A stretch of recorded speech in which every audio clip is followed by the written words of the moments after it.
나오지는 않으셨지만 앞뒷분과 옆사람 등하고 인사 승리하셨습니다. 네, 감사합니다.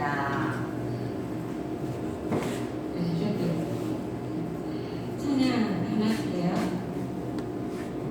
축복서 우리나라 우리 교회 가정 자녀.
신앙에는 세 단계가 있다고 그래요. 처음의 단계는 뭐냐면 받는 단계예요. 그냥 무엇든지 구원도 받고 은혜도 받고 막 성령도 받고 막 그런 단계. 그래서 이 단계는 무섭고 믿음도 없고 신앙도 없고 그러냐 초시자니까 그냥 달라고만 그래요. 하나님 주시옵소서 주시옵소서 이렇게 기도하는 단계. 이 단계고요. 그다음에 두 번째 단계는 이제 감사하는 단계입니다. 이 단계가 되면은요. 하나님이 제가 이 단계가 됐을 때 제일 고마웠고 제일 감사한 게 뭐였냐면요. 나를 교회에다 발걸음을 다시 들이게 해주신 그분이 제일 감사하더라고요. 왜냐하면 이 단계는 감사하는 단계라서 하나님 앞에 받은 것이 너무 감사하고 내가 하나님의 자녀가 되었다는 게 너무나 감사한 단계. 그 단계였던 것이죠. 그래서 항상 주님 앞에 감사 찬양 무엇을 해도 주님을 위해서는 무엇을 해도 아깝지가 않고요. 주님을 위해서는 어떠한 시간도 내드릴 수 있는 그러한 신앙의 단계가 이 단계입니다. 그 다음에 세 번째 단계는 이제 드리는 단계예요. 이 단계에는 하나님 앞에 이제 구체적으로 실천하는 단계죠. 그래서 하나님 앞에 시간을 드리고 또 정성을 드리고 그리고 또 우리의 생명도 정말 이때는 숭배할 수도 있거든요. 그리고 또 온전히 이제 11조도 드리고 또 물질도 드리고 이게 이 단계라는 것이죠. 근데 이제 이 단계까지 와야 하나님 앞에 이제 축복의 문이 이제 조금씩 이제 열리고 막 그럴 때죠. 근데 왜 하나님은 그러면 꼭 그 단계까지 와야 근데 내가 보기에는요 처음에 하나님이 축복은 첫 단계에 많이 주셔요. 왜냐면 그때 축복을 많이 해주셔야 교회에 발을 붙여서 그런지 몰라도 내가 보기에 받는 단계에 많이 받는 것 같아. 근데 그 단계가 지나서 이제 너 이제는 믿음이 좀 성숙해야 돼 그러면은 하나님은 우리한테 깨끗이 이제 고난을 주신다고 해야 되나 우리를 이렇게 좀 흔들어 보시는 것 같아요. 네가 받았을 때는 내 앞에 왔는데 내가 이렇게 흔들 때도 네가 내 앞에 올 거니? 이러고 흔드시는 것 같아요. 근데 그 단계를 지나고 나면 그 다음부터는 정말로 하나님의 본격적인 은혜와 축복이 같이 오는 단계가 되는 거죠. 그러니까 우리는 대부분의 교회 이제 신앙생활을 하시다가 떠나시는 분들이 그 흔드는 단계에서 떠나시는 분들이 많아요. 그러니까 그거를 못 견디고, 그러니까 그 단계를 견뎌야 하거든요. 그래야 하나님께서 더 많은 큰 축복으로 여러분에게 주신다는 것입니다. 주시는데 어떻게 주시느냐? 누가복음 6장 38절에 있어요. 주라 그리하면 너희에게 줄 것이니 곧 후히 되어 누르고 흔들어 넘치도록 하여 너희에게 안겨주리라. 너희의 그 헤아림으로 너희도 헤아림을 도로 받을 것이니라. 이렇게 되어 있어요.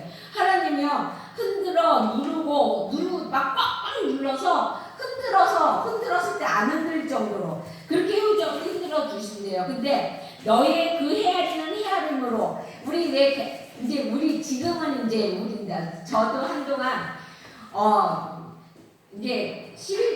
저희는 11조 생활을 쭉 해왔어요. 근데 내가 언제 시험에 들었냐면 11조가요 100만 원일 때 10만 원은 괜찮아요. 그렇죠? 근데 1000만 원일 때 100만 원 내야 되면 갈등이 생기거든요. 그때 한번 더 흔들렸습니다. 근데 여러분 흔들리지 마시기 바랍니다. 그럴 때 그 헤아림, 이거 내가 너무 아까운데 100만 원 너무 내기 아까우니까 이거 그냥 한 반만 떠버리고 50만 원만 드릴까? 이렇게 헤아릴 때 하나님도 같이 헤아리게 되는 거예요. 그래 너 그렇게 해? 그럼 나도 너 그렇게 100% 줄고 50%만 줄까? 40%만 줄까? 이렇게 한다는 것이 이게 내 말이 아니라 하나님이 성경에다 이렇게 쓰신 거예요. 그러니까 우리가 온전히 하나님 앞에요 때로는 우리가 마음을 드리고 싶을 때가 있어요. 그렇죠? 그럴 때는요, 이거 뭐 내가 가서 막 이렇게 한다고 해서 사람들이 이상하게 생각하지 않을까? 이런 거 생각하지 말라는 것이에요. 하나님도 그러면 내가 너한테 무엇인가 해주려고 그러는데 사람들이 이렇게 생각하면 어떡하지? 이렇게 하고 헤아려서 준다는 것이에요. 그러니까 여러분, 사람들이요, 뭐라고 그러든 내가 봉사를 열심히 해서 뭐라고 그러던 말던 오시기 바랍니다. 하시기 바랍니다. 그러면은 하나님께서 너네들이 하는 그대로 하나님이 흔들어 꽉꽉 눌러서 흔들어서 넘치도록 축복해 주신대요. 헐렁설렁설렁해서 주시는 것이 아니라 오늘 말씀해 보면 우리는 성경에서는 세상을 바다에다가 묘사합니다. 그래서 인간이 사는 세상에도 역시 큰 광풍이 일 때가 많아요. 그렇죠? 그래서 전쟁의 풍랑이 일 때도 있고요. 또한 기근과 재난의 풍랑이 일 때도 있다는 것입니다. 또 때로는 질병 때문에 사람들이 그럴 때도 있고요. 또 파산 때문에도 큰 풍랑을 맞으려 할 때가 있다는 것입니다. 그래서 이와 같이 풍파를 겪은 사람들은요. 정말로 그 병상에 누워 있었던 사람들은 내가 건강한 것이 얼마나 소중한 것을 알고요. 그리고 또 이제 막 파산해봤던 사람들은 내 사업이 잘 되는 것이 얼마나 소중한 줄을 알고 그렇게 된다는 것입니다. 그래서 많은 사람들은 안정된 생활을 하기를 원해요. 그렇죠? 그래서 가정의 안정, 사업의 안정, 그리고 또 경제적인 안정, 그리고 또 우리 또 정치적인 안정도 우리 솔직히 원하잖아요. 그렇죠? 근데 그 안정을 인간의 수단과 방법으로는 한계가 있다는 것입니다. 하나님이 주셔야만이 온전한 안정이 되고요. 오직 하나님 안에서만이 온전한 평강이 이루어질 수 있다는 것입니다. 오늘 본문의 배경을 보면은요. 거기 그날 저물 때에 라고 말씀하셨어요. 근데 그날 저물 때에 그 저물 때가 언제냐면은요. 예수님이 제자들을 이제 데리고서 그들에게 하늘의 그 말씀을 전합니다. 야 너네들 사람들 마음밭은 4가지 밭이 있는데 이러면서 그 마음밭 속에 옥토밭에 뿌리면 30배, 60배, 100배의 결실을 맺어 이런 얘기도 해주시고 그리고 작은 씨 그 작은 겨자씨가 되게 조그마거든요. 그 겨자씨 작다고 무시하지만 그것을 땅에 심었을 때는 그것이 굉장히 큰 나무가 되어서 거기에서 많은 사람들이 쉼을 얻고 그리고 또 새들이 지저귀난다 이런 말씀을 막 하시고 난 다음에 피곤하시니까 제자들에게 뭐라고 그랬냐면 저쪽 건너편으로 건너가자고 말씀을 하세요. 그래갖고 이제 가는 도중에 예수님은 너무 피곤하시니까 거기 보면 배 배고물에서 주무시고 계시다고 했어요. 이게 고물이 어디냐면 배 끝부분이래요. 저는 잘 모르지만 자우리가 배 끝부분이라고 그럽니다. 거기에서 주무시고 계셨는데 그때 막 풍랑이 일기 시작했던 거예요. 광풍이 일고 막 그러니까 배에 막 물이 차고 그러니까 이 예수님의 제자들이 거진 다 누구예요? 어부가 많았어요. 어부. 베드로도 그러고 안드레도 그러고 거진 다 어부였거든요. 그러니까 자기네들이 얼마나 베드로는 정말로 지금으로 말하면 선주나 마찬가지거든요. 그런 사람이니까 얼마나 지식이 많고 경험이 많겠습니까? 그러니까 자기네들이 하려고 막 하다가 안 되니까 나중에 어떻게 해요? 예수님을 깨우는 거예요. 예수님 우리가 죽게 된 것을 예수님 모릅니까? 왜 이렇게 주무시기만 합니까? 그러고 막 이렇게 깨우는 거예요. 그랬을 때 예수님께서 그 바람과 광풍을 꾸짖으시면서 잠잠하라고 그랬을 때 그 바람과 강풍도 잠잠해졌다는 것입니다. 그러면서 예수님이 제자들에게 꾸짖는 것이죠. 너희들 왜 이렇게 믿음이 없느냐 이렇게 꾸짖는 것이 오늘의 내용입니다. 그래서 오늘 내용을 봤을 때 풍랑은 누구에게나 올 수 있다는 것입니다. 여기에 보면은 배에 예수님께서 올랐다고 했어요. 배에 예수님이 안 계신 것이 아니라 예수님이 계셨다는 것입니다. 근데 우리 믿는 사람들이 생각할 때는 어떻게 해요? 예수님이 나와 함께 계시는데 내가 왜 풍랑을 만나야 돼? 내가 왜 이렇게 고난을 겪어야 돼? 이렇게 생각하잖아요. 근데 여기에 보니까 예수님이 계셔도 우리에게는 풍랑이 일 수 있다는 것입니다. 우리의 삶 속에 풍랑이 올 때는 사정없이 온다는 것이죠. 그래서 시편에 보면 다윗은 어찌하여 멀리 서시며 어찌하여 환난 때에 숨으시 얼마나 답답했으면 하나님 내가 지금 이렇게 막 공경에 처해 있는데 다윗이 얼마나 믿음이 좋은 왕이에요. 그렇죠? 그런데 그 믿음 좋은 왕이 하나님이 숨었다고 그래요. 너무나 지금 환난이 많은데 하나님 어디 계십니까? 숨어서 왜 나 좀 안 도와주십니까? 이렇게 말하는 것이에요. 그래서 인생의 풍랑은 누구에게나 있다는 것입니다. 예수님이 함께 계셔도 있고요. 안 계셔도 있다는 것입니다. 근데 우리가 풍랑을 만나느냐 안 만나느냐 그것이 문제가 아니라 그 풍랑을 어떤 방식으로 대처하느냐가 문제라는 것이에요. 예수님이 나에게 계실 때에도 풍랑은 오는데 그럼 그 풍랑을 내가 어떻게 대처해야 된다는 거냐는 것이죠. 전에 벤자민 프랭클린은 뭐라고 말했냐면 고통은 교훈을 준다고 그랬습니다. 하나님이요 우리에게 풍랑을 주실 때는요 그래 너 어디 한번 망해봐 쫄딱 망해봐 너 아주 귀신하니까 이래서 주시는 풍랑이 아니라는 것입니다. 하나님이 우리에게 풍랑을 주실 때에는 우리를 한 단계 더 업그레이드 시키시기 위해서 우리에게 풍랑을 주신다는 것입니다. 그러니까 우리에게 풍랑이 왔을 때 그것을 우리가 어떻게 대처하느냐 내가 세상 속에 나가서 내 뜻대로 대처하느냐 아니면 하나님 안에서 하나님을 의지하고 대처하느냐 내 안에 있는 하나님을 끄집어내느냐 이것이 우리가 풍랑을 대처할 수 있는 방법이라는 것입니다. 그래서 신명기 32장 10절에 보면 여호와께서 그를 황무지에서 짐승의 부르짖는 광야에서 만나시고 호위하시며 보호하시며 자기 눈동자같이 지키신다고 했어요. 황무지 막 짐승들이 들끓는 그곳에서 예수님께서 우리를 만나주신다는 것이에요. 내가 환난 가운데 있을 때 예수님은 우리 옆에 여러분 내가 언젠가도 한번 얘기했죠. 그 모래 위에 발자국이라는 그 내용의 그 그림이 있어요. 그거를 보면 발자국이 어떤 사람이 꿈을 꿨는데 발자국이 이렇게 두 사람의 것이 나란히 갑니다. 나란히 가다가 어느 순간 발자국이 하나가 돼요. 한 사람만 가요. 또 그러고 난 다음에 또다시 두 사람의 발자국이 가요. 근데 이 사람이 가만히 생각해 보니까 그 두 발자국이 있을 때는 자기가 굉장히 편안할 때야. 근데 한 발자국이 있을 때는 그러니까 자기가 되게 힘들었을 때인데 막 환난 가운데 풍파 가운데 있었을 때인데 발자국이 한 사람 거예요. 근데 그 다음에 가니까 두 사람이야. 다시 자기가 편안해졌을 때. 그러니까 이제 예수님한테 따지고 물은 거예요. 예수님, 내가 편안할 때는 내 옆에 계시다가 내가 이렇게 힘들었을 때 그때 예수님 발자국 어디로 갔습니까? 이러고 물어본 거예요. 그랬더니 예수님이 뭐라고 그러시냐면 얘야 그때는 네가 너무 힘들어해서 내가 너를 업고 걸어갔단다. 근데 내가 너를 이렇게 두 발짝이 됐을 때는 이 이제는 네가 어느 정도 견딜 수 있기 때문에 내가 너를 내려놔서 다시 두 발자국이 된 거란다. 이렇게 말씀하셨어요. 여러분, 하나님은요, 예수님은 여러분에게 풍랑을 주시고 여러분에게 막 고난을 주실 때는 너 어디 나를 혼자라 이런 게 아니라는 것입니다.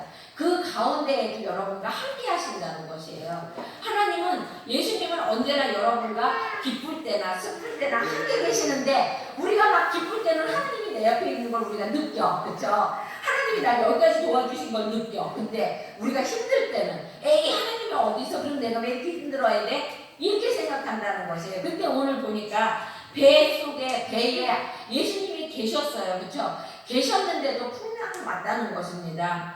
그래서 모세도 그랬어요. 모세도 30세가 될 때까지 하나님께서는 모세를 사용하지 않았어요. 그렇죠? 모세가 누구예요? 모세가 애굽의 왕이에요. 왕자였었잖아요. 왕자. 그렇죠? 이스라엘 백성이지만 그 배에 그 물에 떠내려온 거를 공주가 걷어들여서 그 공주의 양아들이 돼가지고 궁중 속에서 자랐어요. 궁궐 안에서. 그리고 이 모세가 굉장히 싸움도 잘하고 그래서 요세푸스라는 사람에 의하면은 이 모세는 나갈 때마다 승리해갖고 돌아왔다고 합니다. 그래갖고 제일 큰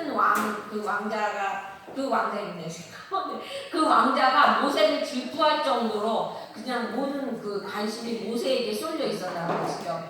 그런데 예수님이 모세를 그때 사용하지 않았다는 것이에요. 예수님이 그때 모세를 불러서 야, 너 지금 네가 애굽에서 지금 그 왕자 자리에 있으니까 니네 나라 백성들, 이스라엘 백성들을 다시 풀어줘, 이렇게 말한 것이 아니라는 것입니다. 모세가 어떻게 됐어요? 광야로 쫓겨나게 됐잖아요. 그렇죠? 광야로 쫓겨나서 그곳에서 40년 동안 고생하고 있는 가운데 그 가운데 예수님이 찾아오셨다는 것이에요. 그 가운데 찾아오셔서 야, 너 지금부터 이제 네 백성을 네가 애굽으로부터 이렇게 데리고 나오도록 너 좀 애굽에 좀 가라, 이렇게 그때 사용하셨다는 것입니다. 하나님은요, 우리를 사용하실 때 우리 집에 애기들이 뭐 엄마나 음식 좀 하게나 칼 좀 줘 그러면 절대 안 주잖아요. 그렇죠? 그런데 시집갈 때는 어떻습니까? 시집갈 때는 좋은 칼을 우리가 막 주잖아요. 그렇죠? 좋은 칼, 값진 칼을 이렇게 주잖아요. 선물로. 마찬가지라는 것입니다. 하나님께서 우리를 사용하실 때는 우리가 너 지금 막 이렇게 축복해주면 홀랑 뒤집어 엎고 그러니까 그럴 때는 안 준다는 것이에요. 우리가 단단해지고 하나님이 정말로 우리를 막 연단하시고 그래가지고 우리가 어느 정도 하나님 안에 믿음 안에서 섰을 때 하나님이 축복을 주셔도 그 축복 때문에 하나님의 곁을 떠나지 않을 정도가 됐을 때 그때 하나님께서는 우리에게 축복해 주신다는 것입니다. 여러분, 그 어떤 가난한 권사님이 맨날 같이 먹을 양식이 없어서 일용할 양식을 놓고 막 기도를 한 거예요. 하나님 제발 나 떡 좀 주세요. 떡 좀 주세요. 그러니까 그 동네 건달들이 하루는 떡을 갖다가 그 할머니가 기도하는데 창문으로 씩 집어 던졌어요. 그 할머니가 뭐라고 말하나 보자 그러려고. 그랬더니 떡이 씩 들어오니까 그 하나님 너무 감사합니다. 이렇게 떡을 주셔서 너무 감사합니다. 그러니까 그 건달들이 와서 아이고 그 할머니 그거 하나님이 준 게 아니라 내가 준 거야 이러고 말을 하더래요. 그러니까 할머니 권사님이 그러더랍니다.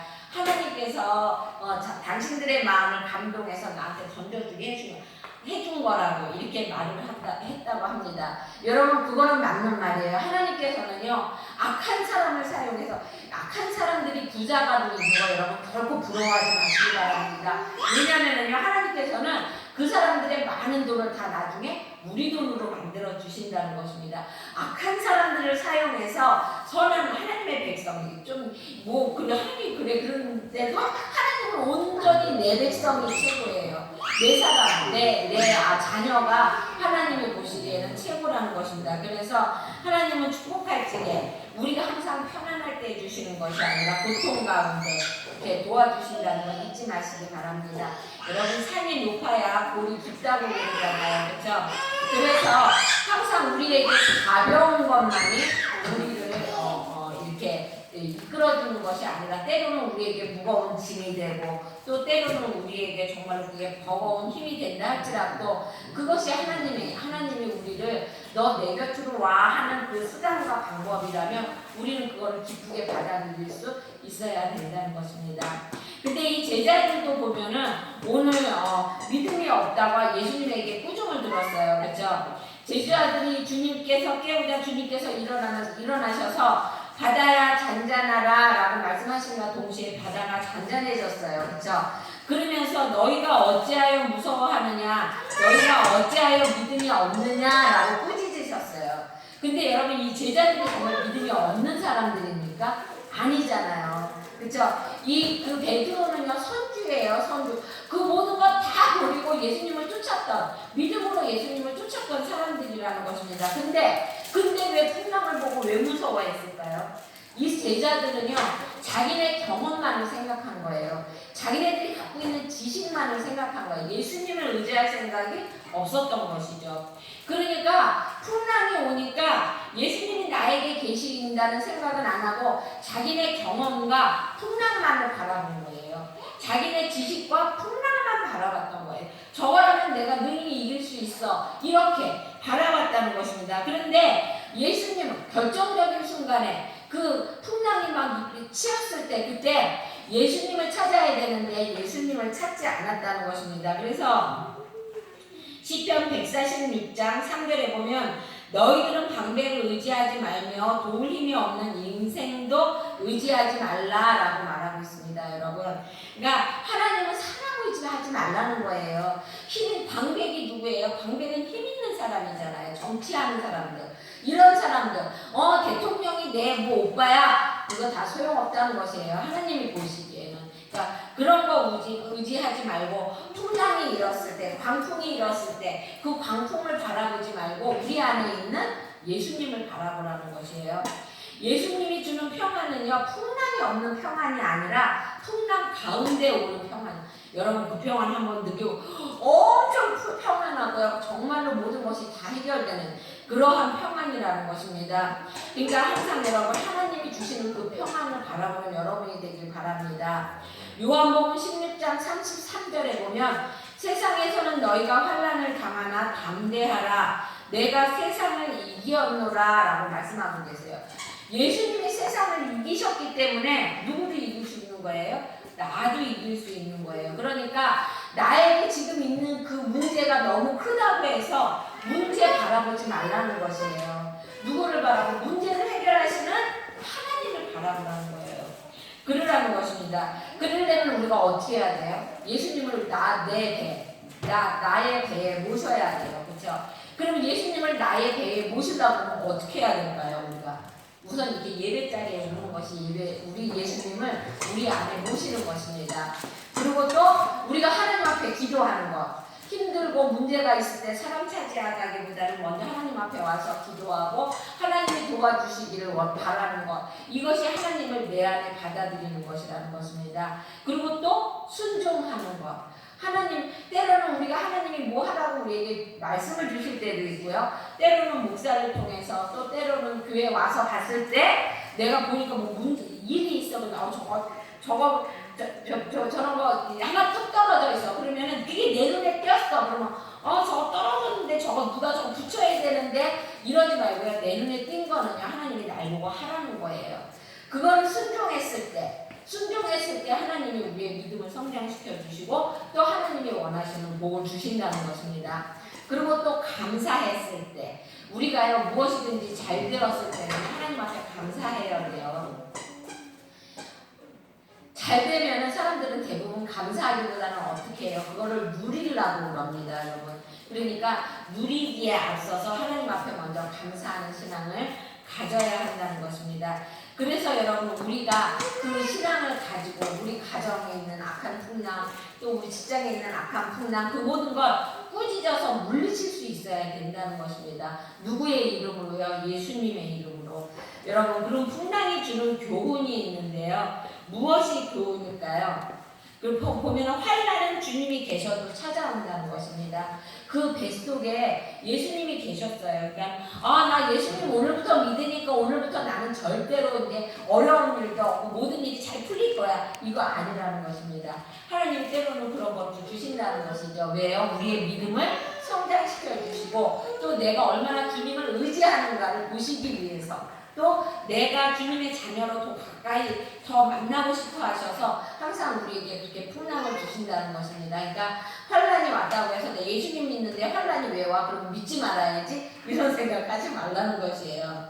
그리고 또 자신을 알고 겸손하라고 풍랑을 주시는 것입니다. 여러분 그 베드로나 그 예수님의 제자들은요 정말로 수준급인 백사공들이에요, 그렇죠? 그래서 그 사람들은요 자기네 힘으로 얼마든지 그거를 이길 수 있다고 생각을 했던 것입니다. 그런데 아니라는 것이죠. 그러니까 뭐든지 겸손하게 예수님 앞에 무릎을 꿇고 예수님 앞에 가지고 나오라고 교훈하시는 것이죠. 그리고 또 환란은 우리들로 하여금 기도하게 하기 위해서 때로는 우리에게 환란을 주신다는 것입니다. 여러분 생명의 위협을 느끼면서 부르짖는 마지막 기대가 뭐냐면 예수님이에요. 여러분 이 제자들도 어떻게 했어요? 풍랑이 막 이래니까 두려우니까 누굴 깨웠어요? 예수님을 깨웠잖아요. 그렇죠? 우리도 내 안에 있는 예수님을 깨워야 한다는 것입니다. 그리고 또 그럴 때 환란이 와야 우리가 기적을 체험할 수 있다는 것입니다. 여러분 그 환난 가운데 하나님의 도우심과 그리고 또 하나님이 나를 이끄시는 것이 우리 눈에 보이는 것이죠. 우리가 편안할 때는요 결코 안 보여요. 그리고 또한 환난은요 우리의 신앙을 검증하는 통로라는 것입니다. 사람들은요 어려울 때 그 사람의 믿음이 보이는 것이, 우리도 왜 그런 말 있잖아요. 뭐 난제 중에 인제 난다고 그런가? 그런 말이 있잖아요. 그렇죠? 환난, 어려움이 왔을 때, 그랬을 때 그 사람의 믿음이 보인다는 것입니다. 여러분 그 요셉은요 17살 때 17살 때 어떻게 됐어요? 종으로 팔려갔어요. 그렇죠? 종으로 팔려가서 하나님이 정말로 하나님 앞에 항상 기도하고 그래가지고 그 가정에서 정말로 제일 큰 종, 그러니까 제일 우두머리 종이 되었잖아요. 그런데 그러면 축복을 받아야 되는 거잖아, 그렇죠? 그런데 어떻게 됐어요? 거기서 편안하게 살고 있었을 때 보디발의 부인이 유혹을 하잖아요, 그렇죠? 그래갖고 어떻게 해요? 자기는 뿌리쳤는데, 자기는 정말로 순수했는데 그 보디발이 와갖고 어떻게 돼요? 요셉을 감옥에다 집어넣잖아요.